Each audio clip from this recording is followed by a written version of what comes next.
All right, guys, so we are starting Unit 2, which is the branches of government. And technically, it's called the interactions of the branches of government. So it's kind of like knowing what the branches are, but also how they interact with each other. So that's kind of the big deal there. So we did some questions. How did those go? Do you have any questions from your questions? Because I wasn't going to go over each one specifically because it's a lot of vocabulary. I'm going to pull it up real quick here. Can you guys still see what I'm doing? That I'm in Google Classroom now? Okay. So I decided when I called everything down here, prep for Monday, prep for Tuesday, that wasn't very logical, that I should have just said like what unit it was. Apologize for that. And so I did, just like I did last week, I did a little lesson plan for you so you know what we're doing. And I put it at the top to make it easier for you. And I will do an answer key and I will share it with you just like I did last time. And so Mrs. Hitch, or as she goes by, or Miss Hitchcock, my friend, Miss Jennifer, who lives in Northern Virginia, she's the one who's doing all the U.S. government videos. So I linked the specific ones that dealt with the branches. They are 45 minutes long, but I'm gonna tell you, she's a fantastic teacher and it's a great way to get the content. She also uses the content to kind of review the questions, like the question types. One of the things that I realized as I was reading the argumentative essay a little bit deeper, you guys don't have to do a rebuttal, which is kind of nice, I guess. So it's 7 points, and basically you're getting like, you have your thesis or your claim, and then like your 2 points of evidence, you have your 2 documents, and then your 2 points of evidence is how everything kind of works out. And you have to have your reasoning. So we're going to do some more practice with those later in the week. I wrote those fancy judicial branch questions, so we'll do some with those. The only thing different this week is I have to have a meeting with, he's going to be my new regional union person for the Education Association, and Thursday night was the best time for both of us. So I just decided to switch to have a Friday meeting instead of Thursday, and I decided to do afternoon in case you guys have Friday night plans. Which would consist of working, right? Or holding a semi-prom in your house or at somebody else's house. I saw the pictures. So anyway, that's all here for you, okay? All right, so how did we, and again, I'm not taking any credit for this. These are questions, of course, that someone else, this is the wrong one. I linked the wrong one. Poo. Okay, here we go. All right, here you go. All right, how are we feeling on the foundational documents? Like, given that we're gonna have them in front of us when we take the test, you don't really have to memorize them so much, right? So one of the teachers, she suggested actually like doing like a little notebook, or if you wanted to do like a little virtual notebook, a little folder or something, like make yourself a Google slide or something, you know, like a presentation where you could easily refer to everything, is something to do. There are a couple of court cases in this one, which we'll talk about a little bit later. So I know maybe you all didn't get the questions yet. So if you did get to them, was there anyone that you had a particular question about? I'm going to go through and just kind of review Congress in general. So I'll hit all the highlights, but if there's any kind of I'm going to hit all the big stuff. And I feel like if there was any nitpicky thing, that you would look it up the day of the test. But I don't think there's going to be like a super nitpicky thing like, what does the conference committee do? I don't think so. Okay? All right, well then, all that being said, let's come over here. I'm giving credit to Miss Anna Nelson for creating this. She definitely likes The Office because there's some memes in here. So if you like The Office, kudos out to you. I like John Kerensky. I just watched Some Good News episode 5. So, okay. I'm in love with that man. Me too, right? Emily Blunt, something ever happens to her, like really horrible. We're there, we got him. Okay, all right, so This is the suggestion. She had kind of like doing a little notebook where you had like a little section that was required documents. So you could do this in Google Docs, but if you're like a notebook kind of person, maybe you'd rather have it that way. But having access to the required docs, having access to the SCOTUS cases, and then your review sheets for units 1, 2, and 3. Okay, those will be the key things to have. And I was thinking too, those last 2 weeks that we're reviewing, we maybe even could like make some like review material together, or you guys could, I could give you some suggestions to do some review material together. All right, so your first little office meme here there. So how the framers designed the Constitution. They all are supposed to, of course, check each other. And there is supposed to be an interaction between the branches of government. And so the whole point, remember, and of course, which Federalist paper refers to the branches of government and the separation of powers and like how important that is? Is that 73?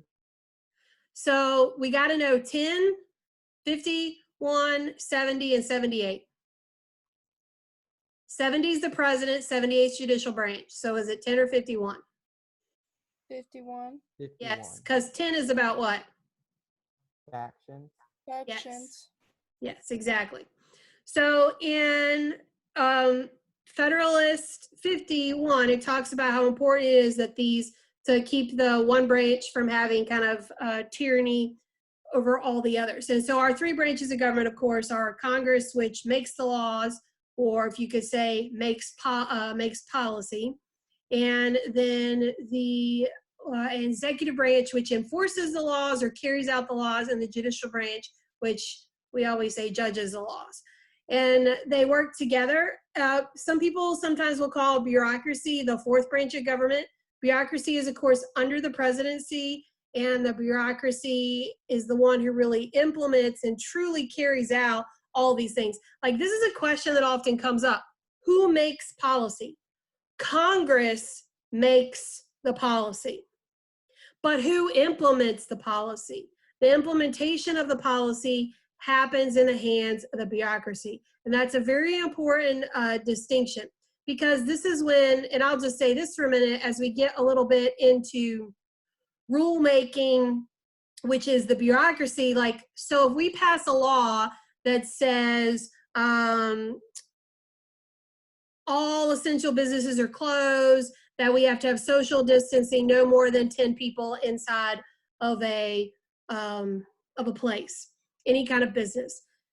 So that's a policy. Let's say that's a law made passed by Congress, that they're now, because of the pandemic, that's going to be their new thing, that no more than 10 people and we have to be social distancing and wearing masks. So they can pass a law, but how is that going to be implemented? How is that going to be enforced? How is that going to happen? And so that's where bureaucracy comes into it. Like, we've used the example before of car emissions, like reducing car emissions. It's actually going to be, you know, the EPA that's going to set forth and says, okay, this is the actual percent that a car can emit. It's not going to be the president. It's not going to be the senator from Michigan who makes that decision, okay? So that's part of that rulemaking and discretionary, like the bureaucratic discretion, that they are using their discretion because they're experts kind of in their field. All right, so Unit 2, overview, the essential questions. How do the branches of national government compete and cooperate in order to govern? To what extent have changes in powers of each branch affected things? Like, have we seen, and this is kind of a question you can respond to, have we seen an increase or a decrease in power of the federal government over time? An increase in power. Very much so. And we'll talk about how that has happened.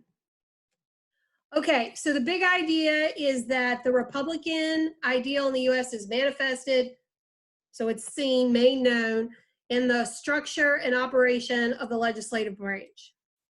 Now, when you look at the Constitution, the legislative branch, hands down, has the most powers. A lot of people argue that the president is the most powerful person, and some people even argue that the judicial branch could be the most powerful branch. Why would people say the judicial branch could possibly be the most powerful branch? The judicial review. Yeah, the fact that they can overturn basically any decision Congress might have. Before we get too much into this, can you think of some ways that Congress has maybe expanded their powers since our inception in the 1780s with the adoption of the U.S. Constitution? Isn't there that, not the Commerce Law, but The Commerce Clause is one of them. That is one of the ways they've done that. Like, for example, the case I love to mention, of course, Heart of Atlanta, that's what they used to argue for ending segregation, not just in schools, which Brown versus Board of Education had done, but to also use that through business. The first case that really kind of challenges or brings up Commerce Clause is that Gibbons versus Ogden, but it's not one of your required cases. Neither is Heart of Atlanta. But the Commerce Clause definitely. Because remember U.S. versus Lopez, which is also a Commerce Clause case, how that Congress used the Commerce Clause to say that we can't have guns in schools because having guns in schools affects education, and decrease in education will eventually decrease the economy. I think there's a little faulty logic there, don't you think?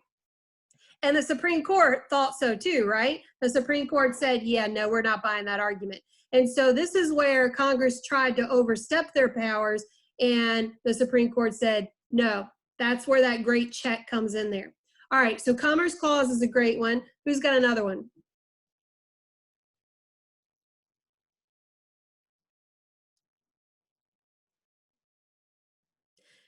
It stretches. Elastic Clause. Yes, which is also called what type of powers?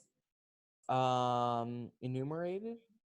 Implied, because they're not specific, right? They're not specifically written down. And we would find this in what we call the Necessary and Proper Clause, Article 1, Section 8, which says that Congress can make laws that are necessary and proper for the carrying out of blah, blah, blah. Okay? So implied powers, in order to do all these other things, we're going to have to do some things we didn't specifically write down. That's what implied powers are all about. And it comes from the Necessary and Proper Clause. All right, so we're going to find all these powers listed in Article 1, Section 8, okay? And Congress has a lot of economic power, and a lot of it is really which House or Senate has more of the money power? The Senate has more money power. It's actually the House. Oh. Why is it the House? Because it's based on population. Because when we think about paying taxes, who pays more taxes, California or us? Here in Virginia. California, so does Texas, right? Because they have a bigger population. Not necessarily paying more taxes, but that the state as a whole does because they have a larger population. So if we're talking about increasing taxes, then California should have a pretty big say in that, right? Because Rhode Island's going to benefit from it, but they don't necessarily have the people who are paying into it. So they believe that any bill that deals with money, appropriations, okay, that's a fancy word for money, needed to start in the House. So Congress can tax. Hey, isn't that a power that the Articles of Confederation didn't have? That's one of those first things they fixed. They can also coin money, and they could regulate commerce. And that's intrastate, like between the states, and interstate, okay, international, all this stuff. Like they've got power to do all of that. They also have the authority to provide for the national defense, which also gives them the power to declare war. So they provide for our military, they help fund the military. Who's in charge of making the budget? Who actually writes and makes the budget? Doesn't the Senate make the budget? It's the president. So the president himself, and he even has the Office of Management and Budget, the OMB, and that's their job. The president tells them his priorities, they come up with a budget, he presents it to Congress. Congress has to approve that budget, okay? And so they're the ones, that's why we say that Congress has the power of the purse, because Congress can decide to defund anything, right? They don't have to fund anything. So like that was the whole thing with President Trump wanting to build a wall. Congress wasn't going to give him the money. So what did he do in order to get the money? Anybody remember? State of an emergency. Pandemic has made all that stuff seem like nothing. Was it a state of emergency or? He did. He declared a state of emergency, and then therefore he had access to the emergency funds. Okay, and so there are ways around a lot of those different things. Like he can issue executive orders and different things like that. All right, so the Necessary and Proper Clause we've mentioned several times. So let's move on to talk about the structure of both houses. So we had a little discussion the other time about the teacup, right? I'm laughing about my teacup. So the House of Representatives has 435 members, which has been in law for a really long time. I saw some stuff on Facebook. I don't know how true all this stuff is because I didn't read the news article, but I saw something that only 50% of people in Alabama have turned in their census. Why is the census so important? Reapportionment. Yes. So what's going to happen? Like poor Alabama, are they going to lose funding because we don't have the people they have? Like that's going to be a real issue. So I've seen it's not just Alabama. One of my Alabama friends shared that, but I've seen that there's a lot of states where people haven't done their census. Ask your parents, did they do their census form? That's the important thing. It's one of your civic duties of something that you should do.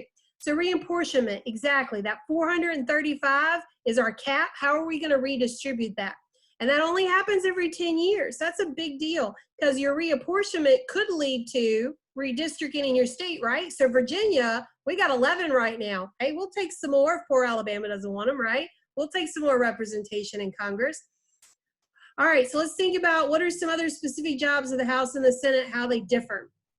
So the Senate has all those advice and consent, all those like any presidential appointments and stuff have to be approved by the Senate. So president, the cabinet, all of the Supreme Court justices that are appointed, all like, I'm thinking like it's not, like Trump has gotten 2, that's a lot, okay? So did President Obama got 2. Well, he technically got a 3rd, but they wouldn't hear his nomination. Clinton had 2. So it seems like that's a pretty average number, I guess. But they also appoint all those other federal judges. There's quite a few of them. The Senate also has to approve treaties. Like, for example, the Treaty of Versailles that ended World War I was never approved by the Senate. They didn't like Wilson. They didn't like that he didn't take some important people with him. Yeah, they weren't a fan of Wilson.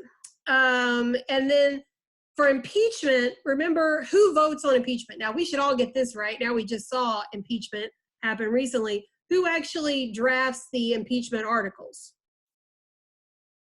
Congress.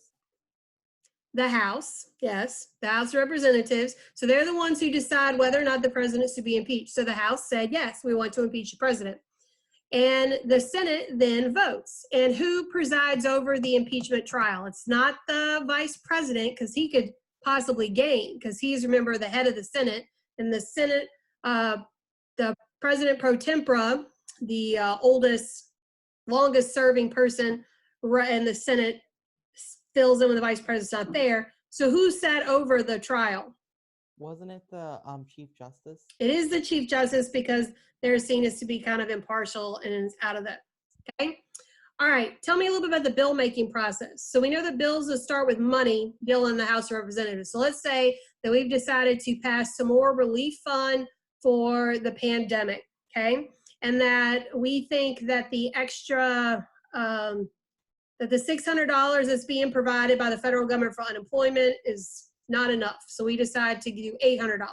And we decide to pass that in the House of Representatives, okay? It gets dropped into the hopper. Remember, it's dropped into that little box. It gets read, and then it gets sent to what? Where do all bills go? And a lot of bills die here. Where do they go to?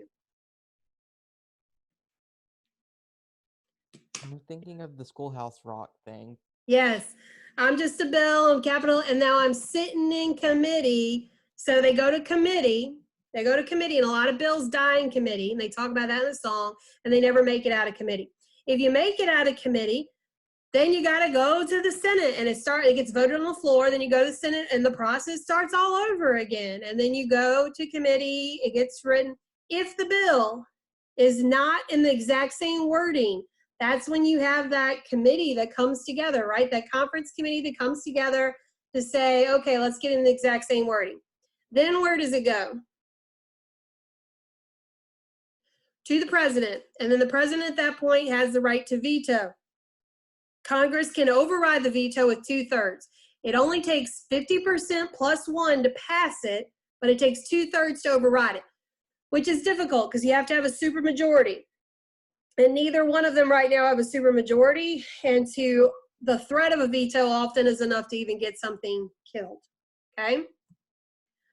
All right, so we think about the functions of House, that they each kind of do different little parts. Remember, there's more rules in the House. The House Rules Committee is an important committee to be on because that's decides what goes to committee, what dies in committee, and the Speaker of the House has a lot of power. But there's a lot more rules in the House. Why are there a lot more rules in the House than there are in the Senate? There's a lot more people. Yeah, trying to manage 435 people talking versus 100. That's why they have the filibuster in the Senate, that you can talk a bill to death. How do you override a filibuster? A cloture or something like that? Exactly. Takes 2/3. And they don't use a cloture that much because they really value debate. And you want to be able to have a filibuster if you ever want to, so they let them happen. Committees are super important.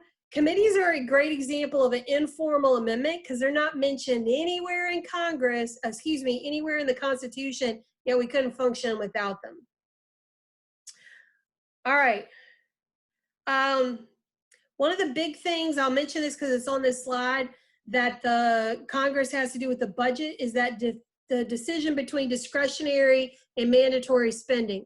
So that's really what Secretary of Education Carney was talking to us about the other day when he was mentioning that, we got things we have to spend money on, but we have this, what we call discretionary spending, and they were going to get, he was mentioning $66 million from the government to be used for education. And they have the discretion to decide how that's going to be spent, okay?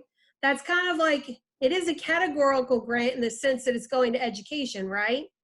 Okay, but they're getting this money with, ability to kind of spend it on anything they want in education. So that's a bit of freedom. Now, when we think about our budget, like not our Virginia, but the United States budget, what part of the budget is that mandatory spending that is such a big part of our budget? What is it made up of? It's a word that starts with an E, ends with an S, has entitlements in the middle of it. Entitlement? What are our entitlements?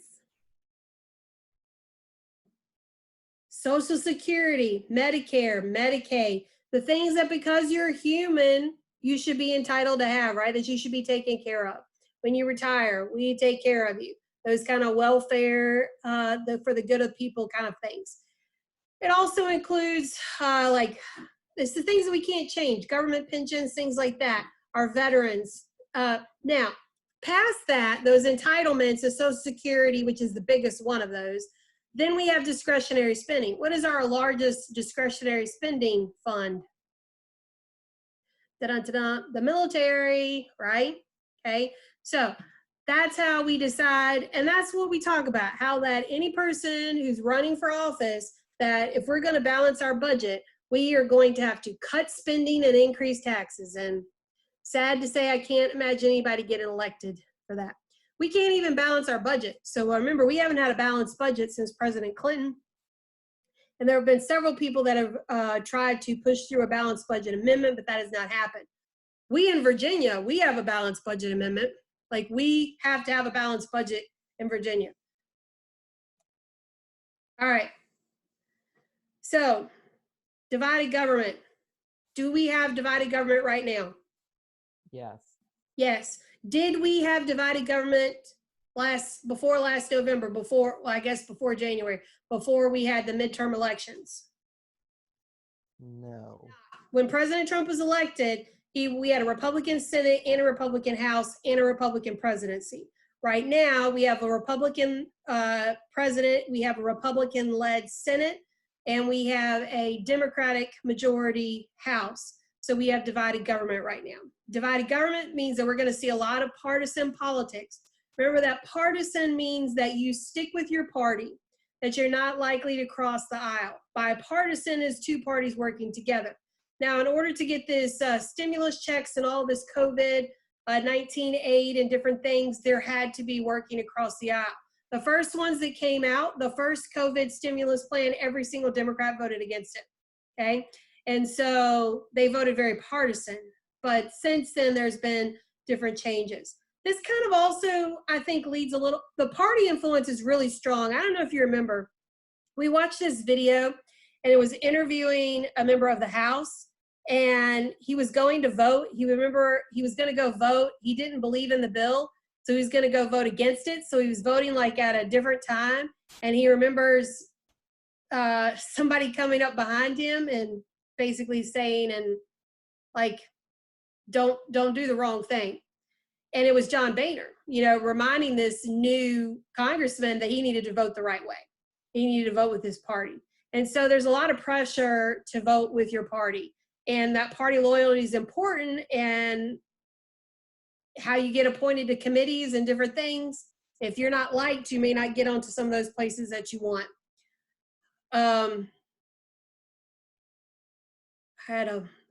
Let's talk about the terms trustee and delegate. Do you guys remember those terms, trustee and delegate?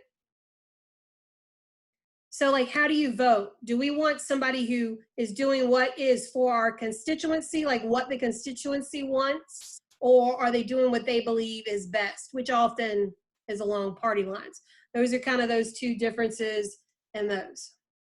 Okay, so we can't talk about this without mentioning gerrymandering and redistricting, or if we want to be proper, gerrymandering and redistricting. So Zane already brought it up that we are at this point where we've got reapportionment that will happen next year after the census is taken, happens every 10 years, and then we will have to redistrict, possibly, in Virginia. And remember that gerrymandering is done in order to get your party elected or to prevent another party from. We can do diluting or packing. Those are different types. The what is illegal? What are those like rules? You have to have them, the sizes have to be relatively the same. They have to be contiguous, like the lines have to be touching, right? And they have to be compact. I can't draw that little North Carolina following along the I-40 corridor. All right. Okay, that's going to take us into the presidency. So I'm going to stop sharing my screen now. And I'm going to take myself off of a spotlight here. And okay, all right. So pretty down and dirty quick about Congress. How do we feel about Congress? Here's what you need to remember about Congress. What are the checks Congress has over other branches? What are the powers they have? How important those necessary and proper clauses, that elastic, that implied powers. That's an important thing. How has Congress expanded their power? Like we could do an argumentative essay that would be defend. Okay, I'll give you the question. So tell me which branch of government is the most powerful. Now I'm going to say, let's make a claim that that Congress is the most powerful branch of government. Now that's a claim, but it's got to be a thesis, right? So because, why would we say that Congress is the most powerful of the branches? Give me a reason. Power of the purse or whatever. Okay. Could we say because of their large number of powers, such as, and then that could be part of our reasoning, okay? Such as, so what do we want to say? Power of the purse, so that's a big one. Do you have another one that you want to argue? Because remember, you got to do, so we're going to get that from the Constitution, right? Because we're using our foundational documents. We're going to get that from Article 1, that we have to approve the budget, okay? Could you argue the necessary and proper clause? Or the commerce clause? Any of those to say why they're so powerful? Okay. What about the fact that they're the one that makes laws? Just that in general, that they're the one who make all the laws, and they really could use that to be powerful. And so you talk about that. So like your reasoning. So Zane, you said power of purse. So give me a little bit of reasoning of why the power of the purse makes you so powerful as Congress. You need money to do stuff, and so you need money to do everything, right? Yes. And if they're not doing what you want, what can you do? Cut their spending. Cut their spending. Yeah, exactly. Okay. And let's say the Supreme Court says we're unconstitutional. What can we do? Pass a new law. Passing the new law is probably not going to help you if your law is unconstitutional. But could you pass an amendment? Oh, make it constitutional. Make it constitutional. Just bypass them. Now, I'm still going to have to get that approved by the people, right? But the people elected me. They trust me. That's that crazy thing, right? Like most people think Congress is doing a horrible job, but they think their person is great. Never quite understand that logic. Oh, it's everybody else. It's not my guy. My guy's fine. Okay. So let's do some checks. So tell me a powerful check that Congress has. Impeachment. Okay. Very rarely used though, but yes, powerful. Okay, what else? Overriding vetoes. Okay. Also not used that often, but huge if they can all agree on something. And I'll give you my favorite veto. I like Reagan. Who doesn't like Reagan in Virginia, right? I don't know. Well, Reagan was very popular. I'll say that. Reagan, though, one of the things I dislike about him is when apartheid was happening in South Africa, loads of countries did sanctions against South Africa. When Congress passed the law to do sanctions against South Africa, Reagan vetoed it. And Congress did what was right. They overrode that veto. Okay? It's probably one of the really big famous vetoes recently, okay, in our history. And that's still pretty long ago, right? You weren't even born when Reagan was president. I was little when Reagan was president. So I was 5 when Reagan became president. Okay, we don't have to talk about my age. All right, so I've got one that's I think is super powerful, but nobody's mentioned it. Power of the purse, I think is a great check too, which we mentioned it kind of. So let's say, power of the purse. What did you say, Zane? Impeachment, overriding the veto. Okay, what else? It can also impeach the judges on the Supreme Court. Yes, so we haven't had any Supreme Court justices impeached, but there have been federal judges that have been impeached. I think it's about 80 of them that have been impeached. Okay. They also are the ones who approve the appointments. That's also a check. They approve the appointments for those judges and those justices and for all the cabinet and all of that. Like they could say no, and they could show their power. Congress showed their power when they refused to approve President Obama's nomination of Merrick as justice. Just like the Democrats showed their power and they refused to approve Reagan's last appointment, who I don't even remember who it is. Both parties do it. It wasn't like the Republicans did it, they were the first ones to ever do that, okay? All right, here's the one so power of the purse is huge, but here's the other one that you haven't mentioned that I think is huge. Legislative oversight, and this is the one that all of you hate, and you never will think about it, and it's such a big one. Legislative oversight is that power of Congress to oversee really that bureaucracy, all those cabinet, like you're thinking, right, if the CDC messes this stuff up, this COVID, like let's just say the CDC decides that we should start getting Clorox enemas or something like that, that's bad, isn't it? Yes. And then the CDC would be called in to be like, dude, you just killed half of America. You want to explain your actions? Okay. So in the 90s, I don't know what was wrong with our country. We had the Oklahoma City bombing, we had Ruby Ridge, we had Waco, Texas, and it's the 25th anniversary of Waco, Texas. And I remember it happening. I was a freshman in college, and I remember watching it and thinking this is crazy. And as an adult now watching it, I'm like, what the heck was the government thinking? So I just finished watching Waco, which is the miniseries, which of course is biased and stuff. But it throws the ATF under the bus, drives over it, backs up, goes back over it again, and goes back over it again. So here's basically what they argue in Waco. The ATF, Ruby Ridge, if you don't know, what happened was there was the police served a warrant for illegal firearms on this guy in Idaho, Ruby Ridge, Idaho. And it was a very conservative area, very, we would call like survivalists, you know, kind of people. And when they showed up, the family wouldn't let them in. And there was a shootout between the ATF and the family.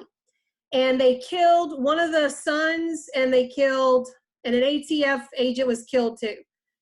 So then the ATF all shows up, and they've met, the FBI ends up coming in, and a sniper from the FBI thinks it's Mr. Weaver, but shoots his wife. And so it's just like, it just keeps escalating, getting worse and worse. So anyway, somebody finally talked him down, and they came out. So after this, the ATF has a very bad kind of reputation. And there's a threat that they're going to lose their funding. Well, then they find out about Waco, that there's this cult there and this guy who maybe is abusing children, although that's not under the ATF, right? They're the alcohol, tobacco, and firearms. And they find out that they're selling weapons and that they are illegally, they're adapting the weapons, making them automatic and such, which is illegal. So the ATF sends in somebody, and they go in. We don't know who shot first. The Branch Davidians, which is the cult that was living there, they say they shot, that the FBI shot, the ATF shot first. ATF says they shot first. And it became a 51-day standoff. And eventually what happened is they threw in tear gas, the FBI did, which exploded. And every single child that was in there died. And like 70-some people died. It was horrible. And so the moral of the story is, the reason, one of the things that they do is the ATF actually called in the press to like film and stuff as this was happening to make the ATF look good so that they could get more funding, according to the TV show. But I do know it was all filmed, and I do remember watching it all on TV. All I kept thinking is, man, if this happened today, like, can you imagine how social media and stuff would be different if this happened today? 51 days. It's fascinating because I remember like, why are all these people like believing David Koresh? Because he said he was the Messiah. But it's very interesting because this is based on, I read the story of one of the survivors, and I don't know, it's all very interesting. But I'm like, why is the government doing all this? But the ATF, did they have to answer for this? Did they get called in by Congress to say, what did you just do here in Ruby Ridge? What did you do here? And do you know that the Oklahoma City bombing, that it was the anniversary of Waco? He did it 2 years. Like, that's why, one of the reasons he did it was the anniversary of like Ruby Ridge and Waco, Texas. Like and so all this, like, it's crazy. The 90s, man, whew, rough time. Those first, I forgot like how bad it was. Like, you start Googling, you're like, what was going on? Like, what was in the water? What was wrong with people that we were doing all these crazy things? And I remember watching on TV, but that's a great example of legislative oversight. If we want to bring it more to today, like after Hurricane Katrina, do you not think that FEMA had to answer for what they did? Did people get fired? Dr. Fauci, did you guys watch the SNL skit? So Dr. Fauci is the head of the CDC, and he had been joking that if SNL ever did a skit for him, that it had to be Brad Pitt. And Brad Pitt actually played him this weekend on SNL. And one of the great parts of the skit, he's like, a lot of you have been asking if I'm going to get fired. And then it flips to President Trump saying, he's a great guy. I'm not going to fire him. He's great. He's great. And then Dr. Fauci's like, so I'm going to get fired. Because, you know, every time President Trump assures us that he loves somebody, that they get fired. But like, Fauci's under a lot of pressure, isn't he, right? He's the head of the CDC. You know, that's a big deal right now. Like, this is who we're looking towards. So if these guys mess this up, they're going to be answered for. Do you think that after all this, do you think we're going to be willing to give more money to the CDC to prevent future things? Like, all of this, that's part of that discretionary spending. That's all part of that legislative oversight. Like, man, CDC, you did a great job, but we didn't have enough respirators. We want you guys to have more money to make sure that happens in the future. So that's part of that Congress's power. That is a huge power. After Hillary Clinton, when she was Secretary of State, and Benghazi, like the ambassador and all those people, Americans were killed in the embassy incident in Benghazi, like they changed some policies and stuff for what happens in those kind of situations. And so we may not always hear about those different things. And I guess they're kind of boring now, maybe we think, because we have so many choices on TV. But I remember watching Oliver North. He was Virginian. And he had to answer for the Iran-Contra affair. Like, we sold weapons to Iran and then used the money to fund the Contras in Nicaragua. And you weren't supposed to do that. Like, he'd been told not to do that. And did Reagan know that he did it? Did Reagan tell him to do it? Like, that was the 80s. That wasn't the 90s. I can't blame that one on the 90s. So, but that is an important power. I think that the concept question, well, the concept question is a policy-based question. So let me pull out real quickly here. I need Adobe. So another teacher did these, and I thought these were fantastic. Okay, let me do share screen, because I think this is a good day for a concept one, because it's all about policy. So 60% of your exam, 60% of your exam is the argument, and 40% is the concept, okay? It's always describe a political institution, okay? Behavior process with a scenario, then explain how that is affected by the political process, and then explain a scenario, okay? Always, it's always the same format, okay? So this was the question from last year's test. Can everybody see this okay? All right, I'll try to make it a little bit bigger here. Since the Alliance Defending Freedom, a conservative interest group, has promoted an annual event known as Pulpit Freedom Sunday since 2008. On this occasion, pastors are encouraged to challenge a provision of the tax law known as the Johnson Amendment, which prohibits political activity by certain nonprofit organizations, including religious organizations. Okay, so if you don't know, churches, anybody who's a nonprofit, you cannot like endorse a candidate. You can't ask them to speak at your church. You can't say, vote for this person, okay? While the Johnson Amendment does not restrict religious leaders from speaking out regarding social issues, like saying you're opposed to this or in favor of this, it does prohibit for them contributing money to a political campaign. So like Thomas Road Baptist Church cannot give money to a Republican or Democrat, if they felt like it, Republican candidate, or speaking out in favor or against candidates running for political office, okay? On Pulpit Freedom Sunday, as an act of civil disobedience, what's civil disobedience? Peaceful protesting, pretty much. Okay, civil disobedience, you break a law that you believe is morally wrong and you're willing to accept the consequences. What's the consequence? Do you know what the consequence is if a nonprofit endorses a political candidate or gives money?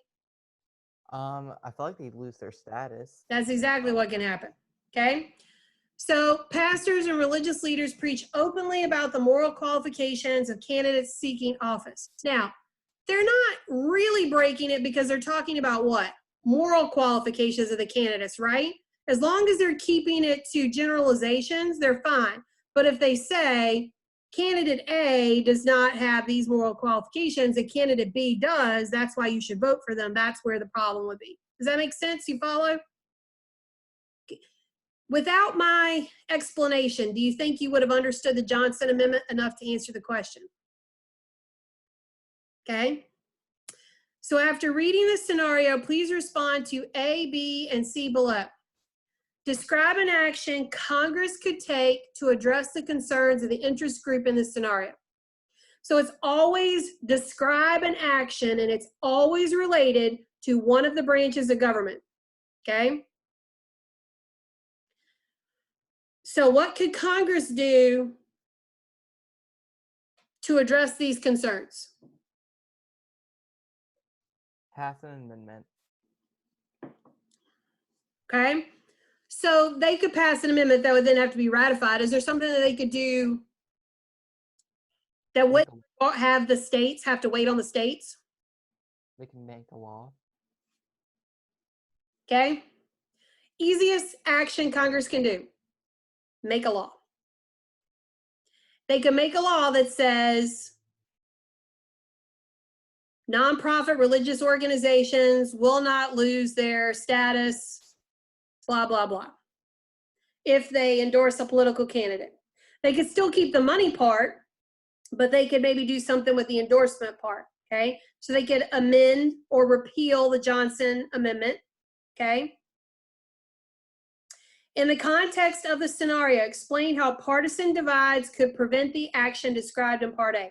So how could Democrats versus Republicans, how could that be a problem if we try to pass a law that repeals the Johnson Amendment or says that non-religious organization or religious organizations, nonprofit, can endorse a candidate? Why might that be a problem? Who might be opposed? Republicans. Why? Don't they have like stronger religious beliefs? Yes. Well, but here's the thing. Republicans are probably not going to be opposed. Republicans want this though, right? Why would Republicans want this? Because who? WASP, white Anglo-Saxon Protestants. Evangelical Christians. What percent of evangelical Christians voted for President Trump? 97. 92. 92% of evangelical Christians voted for Trump. Thomas Road Baptist, what do you think? 92% probably voted for Trump? I'd say probably higher. Probably did, okay? Now, so do they want to see the Johnson Amendment repealed? Possibly, yes. Democrats, though, they're not going to be a fan of this, okay? So that could be the problem. You could just say that the conservative Christians have a larger support in the Republicans, making this difficult for Democrats and Republicans disagree on this because of religious support. Does that make sense? Could you word that in a fancier way that sounds better than my rambling right now? Okay. Explain why the Alliance Defending Freedom might argue that their constitutional rights are threatened by the Johnson Amendment. First Amendment, free speech. Exactly. And hasn't the court said that corporations have free speech, right? So why can't a church have free speech? How is that any different? And the court has also said what? Money is speech. Okay, could you address any of those by saying that? Could you reference Citizens versus Citizens United? Do you have to reference the case to still get the point? No. No. Would it make your argument better by giving that example? Yes. Okay, all right. So this teacher wrote a couple of other examples, so let's do one, and then I'll let you guys go. All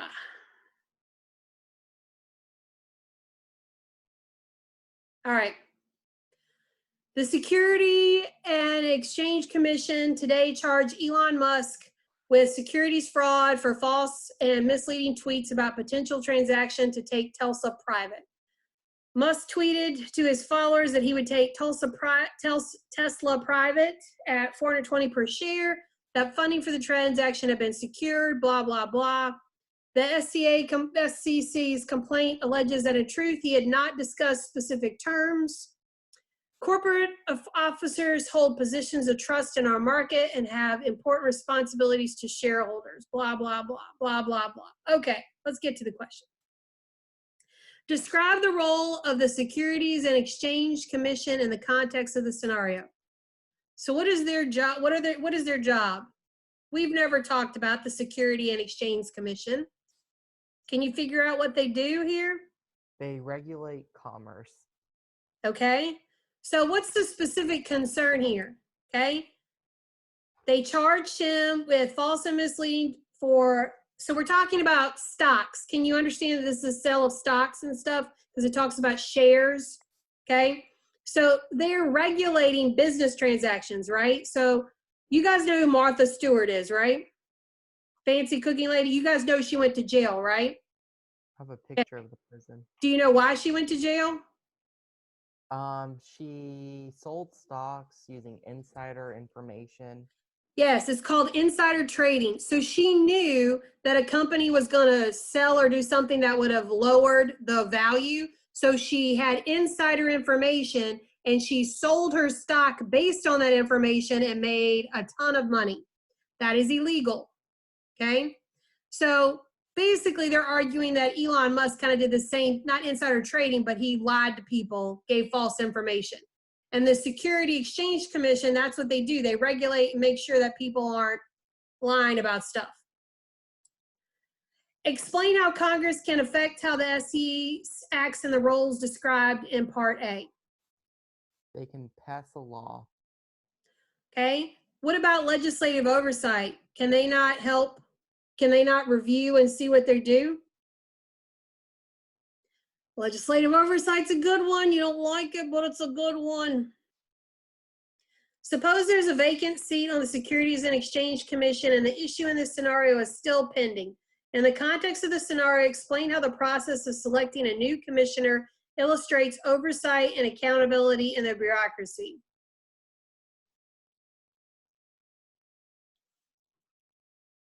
I don't like this question. I didn't write this question. College Board didn't write this question. But how do we answer it? So the new commissioner is going to be appointed by the president, right? Okay. Let's say the president was friends with Elon Musk. Would Congress make sure that he doesn't appoint somebody who's going to help get Elon Musk out of trouble? They should. Okay. But it's basically keeping into that. I'll get some better concept questions for tomorrow, okay? To make you fit. The first one you could have done, right? You felt better about the first one? About the religion one? Okay. All right. So I'll stop yapping. So we'll do another concept one tomorrow. I'll try to get one that's related to the president and maybe a Congress one to practice from today and then get a president one for that. Okay. Hey, and other good news, the NHS stoles have arrived, and I have set up with Dr. Trosper that we can do a pickup date at school. So when I go to school tomorrow, I'm going to get the rest of the logs and make sure everybody's turned something in. So you'll be hearing from me about that soon. Okay. Congress, better, worse, same, different, what? Legislative oversight, power of the purse, necessary and proper clause, checks and balances. Like that's the most important stuff. Okay. Commerce clause. We should throw that one in too. All the clauses. Okay. Santa's coming to town. Okay. So I won't quit my day job. All right. There's a chat question. Oh, okay.